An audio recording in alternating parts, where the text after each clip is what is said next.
Hello, everybody, and welcome to another grand episode of the Gridiron Glory podcast here with Tad and Will. We've been bringing it to you all season long since September, since day one of the regular season. I've been covering matchups left and right since then.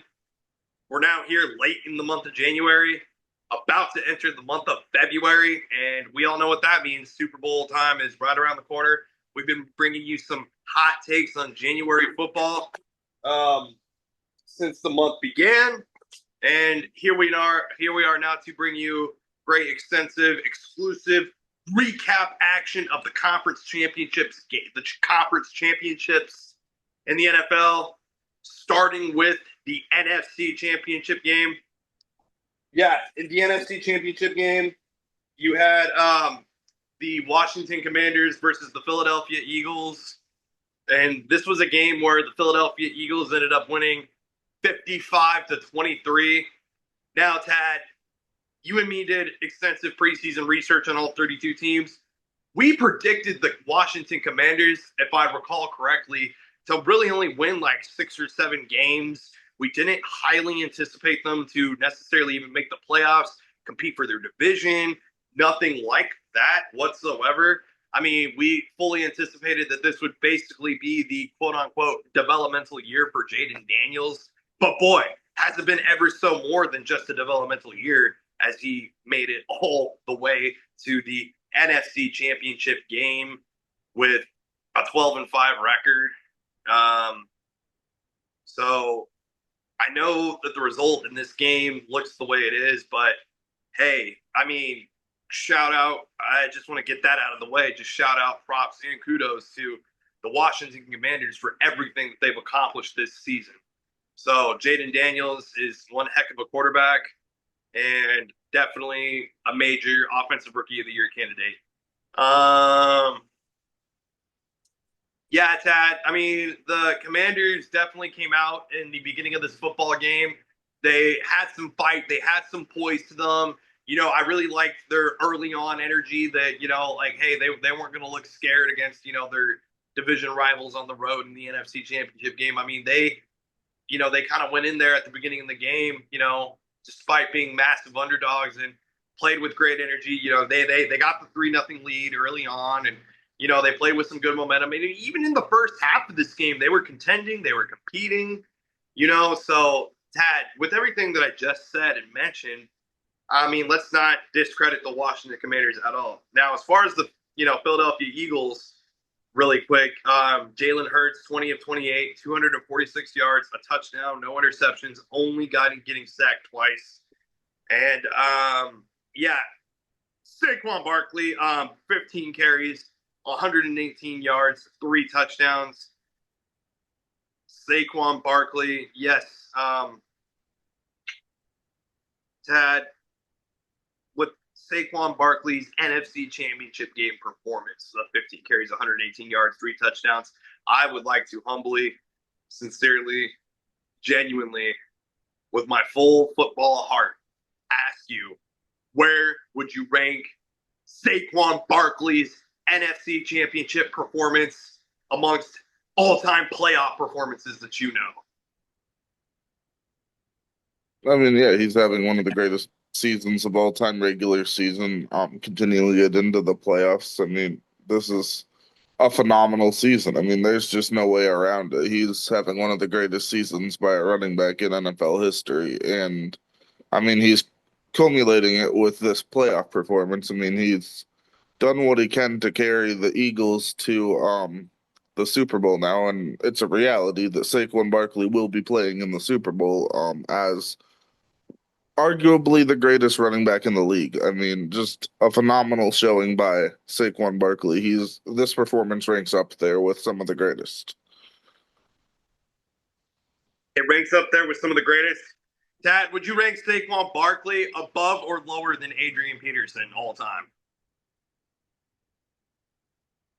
I mean, he got really close to the number that Peterson had in that all-time rushing record. Of course, Peterson, he's second, and then Barkley, I mean, he sits out the last game of the season, and he finishes just behind Peterson. I mean, they both played 16 games. When Peterson did it, it was a 16 game season, of course. So they're on equal footing games wise. But I mean, just two very incredible running backs. It feels like Peterson had the longevity so far. And I mean, Barkley, he's dealt with a lot of injuries. Peterson, too, towards the end, I suppose. But Barkley's got a ways to go to catch Peterson all time. But just from an all around skill position, effort like this, you can tell that the talent with Saquon Barkley, it's up there with the greatest of all time. Adrian Peterson to me was more of a power contact back. Saquon definitely a finesse back. So two different styles of running backs for Yeah, sure. for sure. Yeah, AJ Brown, 6 catches, 96 yards. He did get that touchdown. Tad, where would you rank AJ Brown amongst receivers in the league? I mean, looking at like so. Okay, 67 catches, 1,079 yards, 7 touchdowns. You're looking at AJ Brown here, the wide receiver out of Ole Miss. Former second round pick, was drafted originally by Tennessee. Um, a veteran, if nothing else, Tad AJ Brown, a top half receiver in the league. Oh, easily a top half. I mean, he's definitely getting to the point where he's underrated. I mean, he's underutilized in a rush heavy offense. I mean, we just spent the segment going on and on about all the stuff that Saquon does. So that means there's going to be less touches for the receivers. I mean, as you'd expect, they are a run heavy offense. Barkley runs a lot. Jalen Hurts himself runs a lot. But at the end of the day, I mean, if you need a receiver to make a play, AJ Brown's one of the best in the league. I think he's a top 10 receiver in the league. A top 10 receiver. I'm glad you brought up the subject of top 10 receivers, and I'll get to that in a minute.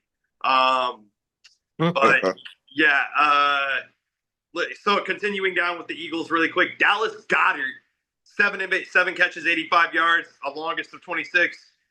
Tad, my ranking of Dallas Goedert is an at best mediocre tight end. At best mediocre, huh? That's an astonishing take if you ask me. I mean, I'd say he's like above average at the worst. I mean, he's had some time he's not been as productive dealing with injuries, Yes, but when he's injuries out too. there, Yeah, he's been a quality tight end. I mean, he's the pride of South Dakota State. He goes out there. He's been a staple in this offense for many years now. He's definitely to the veteran stages of his career. very interesting takes there. Yeah, Devontae Smith, even. I mean, all of these guys are going to be absolute key pieces in the Super Bowl, which we will have a special episode on that. Stay tuned to the Gridiron Glory for the Super Bowl preview. And yeah, talking more about the NFC Championship game. Looking at guys like Devontae Smith, even Kenneth Gainwell. Obviously not super flashy stats, but Tad, let's get to the Philly defense because this Philly defense really showed who they were in the second half. Tad, we said in the preseason research the biggest area that Philly needed to improve on was their secondary and their defensive play overall. Tad, because of this, they are in the Super Bowl again. You got guys like Zach Bond going out there, Tad. Zach Bond, 12 total tackles, 8 solo tackles, a tackle for a loss. Number 53, we're looking at Zach Bond here. The fourth-year player out of Wisconsin, a former third-round pick. This season, 93 solo tackles. That's tied for third in the league. Only 3.5 sacks, 5 forced fumbles, and yes, an interception. Tad, with this being said, where would you rank Zach Bond amongst linebackers in the league? I mean, he's played at an all pro level. He's an all pro linebacker. Um, he's out there. He's a top. I'd say this year, based on this year alone, he's a top 3 linebacker in the league. A top 3 linebacker in the league. an interesting take. I mean, given the guys of given like the guys of Fred Warner and Levante Yeah. David and guys like that. But I mean, honestly, those are probably the only two that I could probably say that are better than him is Levante or Fred Warner. But maybe a couple others, just not off the top of my head. Yeah, Tad, you got guys like Oren Burks. You're looking at a guy like Oren Burks. Yeah, the let's see here. Yeah, he's another linebacker. He originally used to play for your favorite team. Got drafted by them and everything. I'm obviously kidding. Dad is a Vikings fan, but yeah, Oren Burks, 5 solo tackles, sack, tackle for a loss. Tad, you're an Iowa Hawkeyes fan. Cooper DeJean, 4 solo Yeah. tackles, 2 pass deflections. What was your take on Cooper DeJean in the game? I mean, you just love to see a rookie going out there doing what he does. A pair of rookies starting in the defensive backfield for this Eagles secondary, but specifically, you were asking about Cooper DeJean. So yeah, I'll go there to see a small town Iowa player now going to the Super Bowl starting as a rookie. I mean, that's as an Iowa native myself, that's very cool to see. You also got guys like Nolan Smith Jr. We've talked about Nolan Smith Jr., the Yeah, second-year pro out of Georgia. We did talk about him even in the preseason. I specifically remember this. Yeah, Nolan Smith Jr., 2 solo tackles, a sack, a tackle for a loss. So he went out there. He also had a hit on the quarterback. So good things to see out of Nolan Smith Jr. Quinyon Mitchell, your first round pick. Yeah, 2 pass deflections, 2 solo tackles. Milton Williams, even Jordan Davis. So, I mean, Josh Sweat. Tad, this Philly defense is, the real deal. they're elite. Yeah. Let's talk about the Commanders just really quick. So, yeah, the Washington Commanders, what they did in this game 29 of 48, 255 yards from Jaden Daniels, a touchdown, an interception, 3 sacks allowed. Jaden Daniels did have 6 carries for 48 yards and a touchdown. Easily the best rookie quarterback in the league this year.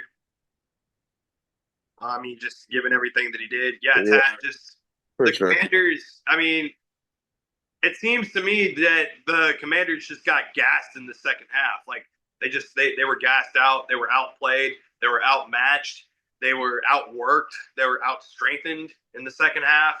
I mean, the Commanders just they gave it all they had, but Philly was just quite literally that much better and more prepared for the moment at the end of the day. Yeah, I think that's really what it came down to. I mean, the Eagles, they're a team, they've been there, they've done that. This was really the first playoff run for this tour of the Washington Commanders, obviously. They hadn't been there, they hadn't been under the spotlight, and they kind of ambushed Detroit the prior week, but they had the full attention of the Philadelphia Eagles, and I mean, it showed. The Eagles, it was just impressive by the Eagles and the Commanders. They showed that they're not quite ready for that moment, and they'll have a lot to build off of. It was a phenomenal season for Washington, and of course, we'll get more into their whole season in the future. But for this game, I mean, it was just an incredible effort by Jaden Daniels to do what he can to keep pace. Of course, he needed to just keep it going in the second half, and they didn't have the juice to keep it going. They didn't have the juice to keep it going, so really sad to see there. Terry McLaurin. Well, first let's talk about Zach Ertz, who is an above-average tight end, one of the best tight ends in the league. 11 catches, 104 yards. What's your ranking of Zach Ertz, former Philadelphia Eagle? Zach Ertz, the super seasoned veteran, he's announced he's coming back for another year. He's leaning that way at the very least. 11 catches, 104 yards. I mean, he's been revitalized with this Washington passing attack, and it's honestly it's been great to see that he still has some juice left. It's been great to see. Yeah, it's been really great to see, what he can do, what he can accomplish, what he can achieve. Yeah. It's everything that he's done so far and what he might even continue to do. So I'm very excited. Terry McLaurin, 3 catches, 51 yards in the 51 yards and a touchdown. We're looking at Terry McLaurin here. Tad, the fifth-year player out of Ohio State. Yeah, former third-round picks, 76 overall, from the Ohio State University. Tad, 82 catches on the season. That's tied for 19th overall in the league. You got 1,096 yards. That ranks 15th in the league. 13 total touchdowns. Tad, that ranks second in the league. And then, yeah, 13.4 yards, 82nd in the league. All in all, with the culmination of this, and really the biggest thing being the touchdown factor, I would easily rank Terry McLaurin a top 10 receiver in the league. I mean, yeah, that's a bold take for sure. That's definitely a bold take. I mean, you see, here he is, probably the biggest game of his life, and he gets 3 catches for 51 yards and a touchdown. I mean, the touchdown's nice. You want to see probably a few more receptions, but all in all, yeah, he's had a great season. He's had arguably a maybe borderline top 10, top 15 season all around. But yeah, I mean, the touchdowns is definitely impressive to see him getting the touchdowns, and you could definitely say he's qualifying as a borderline top 10 receiver. Yeah, it's had De'Ami Brown, 3 catches for 42 yards. We're looking at De'Ami Brown here, the fifth-year player out of North Carolina, 30 catches, 308 yards, and a touchdown. But Tad, really more so speaking specifically on his postseason play. His postseason play, 14 catches, 18 targets. He did have that touchdown, 16.4 yards. Yes, Tad, where would you rank De'Ami Brown amongst postseason wide receivers this year? Um, yeah, De'Ami Brown, he's had quite the postseason. I mean, he's still an up and coming player the way I see it. Yeah, this is fourth year, his I would, best year I would, by far. I would say De'Ami Brown is a top 5 WR3 in the league amongst WR3s. Definitely an interesting take there. Yeah, that's an interesting take. But he's still up and coming. I mean, he's had the one touchdown this year, and he's still growing. He still needs to see some growth if he wants to continue to elevate his role. He still needs to see some growth and elevate his role, for sure. Yeah, the fumble by Austin Eckler, you hate to see that there. I mean, the defense, not really too many positives from them. You hate to see that there.